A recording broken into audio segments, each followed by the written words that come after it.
The Iron Garrison did not conquer Ryan Province with an army. It conquered it with a ledger. Every citizen of Ryan was assigned a class registry number on the day the garrison rode in. Farmers got labor ranks. Hunters got harvest ranks. Warriors, the few who remained, were reclassified as regional threat assets and given two choices: register under garrison command or forfeit their registry entirely. Forfeit your registry and you became stateless. Stateless meant no shelter claim, no food allocation, no right to walk the capital's roads after dark. Sereth, the last Guardian-class warrior of Rayan, chose a third option. He burned his registry card in front of Warlord Brennus's envoy, handed his two sons the twin jade tokens he wore around his neck, and said 4 words. Wait until you're ready. Brennus burned the village 3 days later. Sereth died in the square, standing up. Darrow was 12. Kale was 9. The enforcers drove them to the provincial border and told them the garrison's generosity ended there. That was 15 years ago. The border checkpoint at Rayan's Eastern Pass was staffed by 2 garrison enforcers. Iron rank, 3rd tier, the standard assignment for a crossing that nobody important used. The taller one held out his hand without looking up from his ledger. Registry cards. The 2 men standing in front of him had no cards. The taller of the 2, black hair shot through with early silver, a battered frontier coat, eyes that hadn't warmed in 15 years, placed both hands flat on the ledger desk instead. We were born here, Darrow said. We don't have registry cards. The enforcer looked up. He registered the lack of rank insignia, the unregistered coats, the general look of men who had spent a decade and a half outside the system. He reached across and grabbed the chain around Darrow's neck. 2 jade tokens, worn smooth, knocked against each other with a sound like 2 stones struck underwater. Contraband inspection, the enforcer said, and yanked. Both tokens came free, both cracked against the desk, a clean split down the center of each. The sound they made was not stone striking wood. It was something older, something that resonated in the chest and behind the eyes. Something that felt like a door that had been sealed shut for 15 years, deciding it had been patient long enough. Darrow felt it enter him like a breath he'd been holding since he was 12. Not power. Not exactly. More like the sensation of something that had always been his being handed back. Iron tide. Every technique, every strike, every class-generated force directed at him was absorbed into the system, cataloged, and returned at amplified yield. The harder the garrison hit him, the harder he hit back. Kale, 2 steps behind, went very still. Iron veil unfolded behind his eyes, a tactical overlay that mapped the class structure of every registered opponent within range, traced the architecture of their techniques, and projected the gaps in real time directly to Darrow. Not communication, not a signal, a bond, same as their father had carried, just split down the middle. The enforcer watched the jade tokens crack and saw nothing happen. He saw 2 unregistered men standing at a border checkpoint. You're stateless, he said. Turn around. Darrow picked up both halves of 1 token. We're home, he said. And that was the end of the checkpoint. They didn't announce themselves. That wasn't the plan. The plan, such as it was, had been shaped over 15 years of working frontier contracts in the unregistered territories north of Rayan.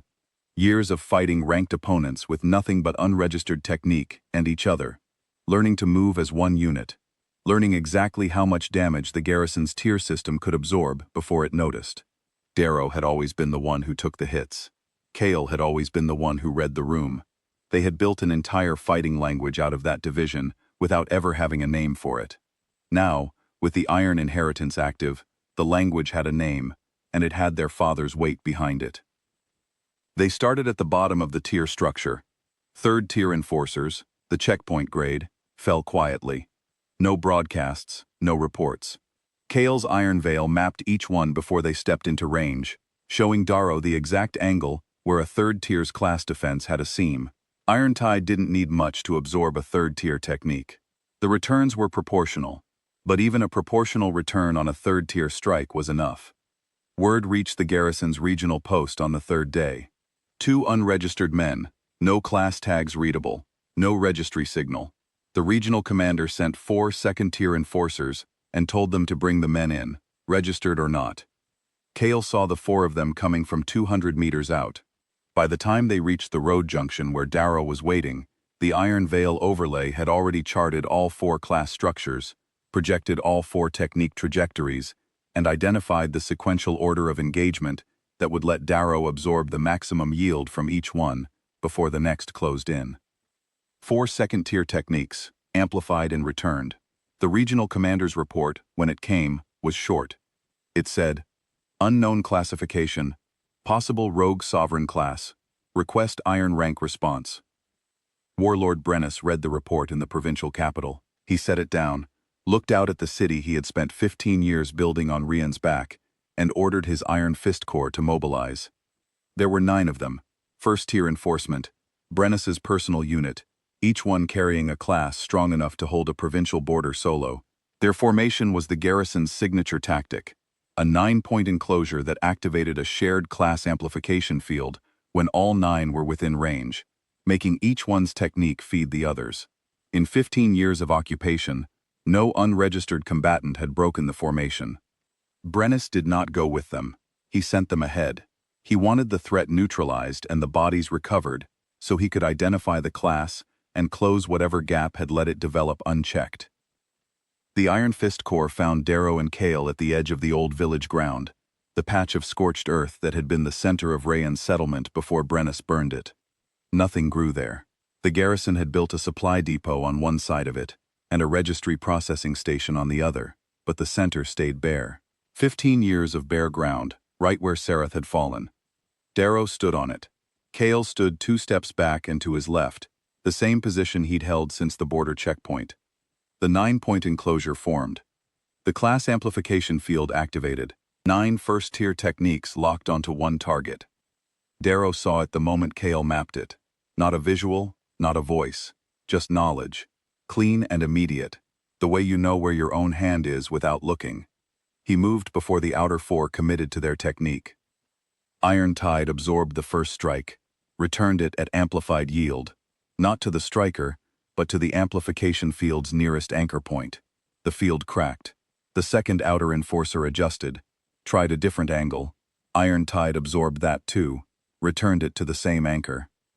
By the time the third and fourth outer enforcers engaged, the amplification field had lost 2 anchor points, and the inner 5 were working with degraded yield. The formation had never encountered a technique that turned its own amplification logic against it. 3 minutes. 9 first-tier enforcers, and 3 minutes was all it took once Kale mapped the architecture, and Darrow had enough absorbed yield to work with. The last enforcer standing dropped his class stance, stood straight, and looked at Darrow the way a man looks at something the training manuals didn't prepare him for. "What class is that?" he said. "Our fathers," Darrow said. And that was the end of the Iron Fist Corps. Brennus came himself the next morning. Not because he had anyone left to send, because the report that reached him, 9 Iron Fist enforcers, non-fatal but utterly broken, carried a detail his subordinates had included almost as an afterthought. The 2 men had been standing on the burned ground at the center of the old settlement, the ground where Brennus had made an example of Rayan's last Guardian-class warrior 15 years ago. He knew whose sons they were before he arrived. He came with his own class active, warlord tier, the highest grade the garrison's registry recognized, a technique built on 15 years of harvesting, absorbed class data from every province the garrison had taken. Not a natural class, a constructed one, assembled from pieces of every warrior Brennus had ever defeated and registered into the garrison's ledger. The technical term was aggregate sovereign. What it meant in practice was that every technique Brennus had ever suppressed was now his. Every technique except one. Kale's voice, low and steady. He built it to beat one person. Darrow rolled his shoulders. Good thing there are 2 of us. Brennus's first technique hit Darrow like a wall of compressed force. 214 absorbed class components, redirected and layered. Iron Tide took it. All of it. The absorption register that had been climbing since the border checkpoint surged. Brennus expected the return to come from Darrow. That was how a solo sovereign worked. Absorb, return. The same single origin point the redistribution layer was built to catch and scatter. Kale had never thrown a technique in his life. Iron Veil wasn't built for offense. but it was built to broadcast. And what it broadcast now, at Darrow's direction, was every joule of absorbed yield that Iron Tide had accumulated since the border.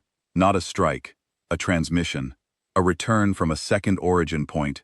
The redistribution layer had no architecture to handle. The aggregate sovereign's redistribution logic tried to scatter both returns simultaneously. It couldn't. The layered composite cracked from the inside, 214 absorbed components losing coherence in cascading sequence, the whole constructed edifice dismantling itself the way a wall dismantles when you pull the wrong stone. Brennus went to one knee in the bare ground at the center of the old village. He stayed there. Around the scorched earth, people had gathered, the people of Rayon province, stateless and ranked low, and silent for 15 years. They'd followed the sound of the morning's fight. Now they stood at the edge of the bare ground and watched the garrison's warlord hold one knee on the soil where their guardian had died. Darrow didn't say anything for a long moment. He looked at Brennus. He looked at the bare ground. He thought about a 12-year-old boy at a border, clutching 2 jade tokens, told to wait until he was ready. He was ready. The registry, he said. Every class record the garrison took from this province. Every name, every rank that was stripped and reassigned. You're going to return them. Brennus looked up. His constructed class was gone. Not defeated, exactly. More like dissolved, the components scattering back to whatever origin the registry had taken them from. He was what he'd always been underneath the architecture, a bureaucrat with a title and a talent for taking what belonged to other people. That's not how the garrison, he started. The garrison, Cale said quietly from 2 steps behind his brother, is done here. It took 4 days to process the dissolution. Garrison enforcers, without their command structure or their warlord, mostly chose registration under the new provincial authority, the same one Darrow and Cale established in the capital's registry hall, using the recovered class records as the founding document. Every name the garrison had stripped was reinstated. Every rank that had been reassigned was returned. At the top of the recovered registry, in the slot that had been blank since Brennus burned it 15 years ago, the record now read, Serath, Guardian Class Sovereign, Rayon Province, Unranked. Classification, above registry. Cale had added that last line himself. Darrow stood in the village square, the center of it, the bare ground that was already, in some places, beginning to show the first thin suggestions of green, and held both halves of 1 jade token in his palm. The other 2 halves were in Cale's pocket. The tokens were spent. The class was active, permanent, the inheritance completed. The Iron Sovereign designation was in the registry now, not the garrison's, which was dissolved, but the new one, the one that belonged to Rayon. He thought about what his father had said, wait until you're ready. 15 years, 900 kilometers of exile, every ranked opponent in the garrison's enforcer hierarchy, from the bottom tier to the warlord himself. Every morning he and Cale had woken up in some unregistered camp north of the border, and known, without saying it, that they weren't going back until there was something to go back to. Until they could make the going back mean something. Until they were ready. He put the token pieces in his coat pocket, next to his heart, and turned around. Cale was already walking toward the registry hall, where the returned class records were being distributed to the people of Rayon. Practical, efficient, moving to the next thing, the way he always had. Darrow followed his brother home.